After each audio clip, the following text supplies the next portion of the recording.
आज हम अपना ब्लॉग शूट कर रहे हैं। आज हम अपना न्यू ब्लॉग शूट कर रहे हैं इन द क्लास। और ये हमारी लड़कनी मुँह खोलो। हाँ, ये बर्थडे गर्ल है आज। देखो गाइस, ये बर्थडे गर्ल है। पर्दा हटाओ। नहीं, अच्छा कोई नहीं, चलो रहने दो।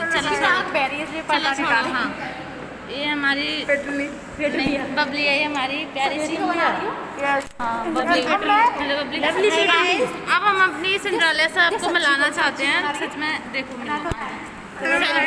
हेलो गाइस, मेरा काजल बह गया एक्चुअली में। गाइस, इसको ना कुत्ता फांसी हो गई है। स्कूपिंग कप हो गया एक्चुअली गाइस, क्या है ना, मेरे को ना बहुत कसके वाली खांसी हो गई है। मेरे कान में दर्द हो रहा है, ईयर पेन। यस, वो हो गया है अटल दिया हो गया एक्चुअली मुझे। गाइस, इसको ना कुत्ता फांसी हुई है, सीरियस वाली। तुम मेडिकल स्टूडेंट हो तो ऐसे बोलो। पट्टी हो गया एक्चुअली मुझे। और फिर यहाँ पे ना मेरे को वो हो रहा है, नहीं ऑटोजिया हो रहा है एक्चुअली मुझे। मैं अच्छा कितना लग रहा हूँ। इसको मिलाओ वहाँ से। ये कौन सा मैं डाल रहा हूँ।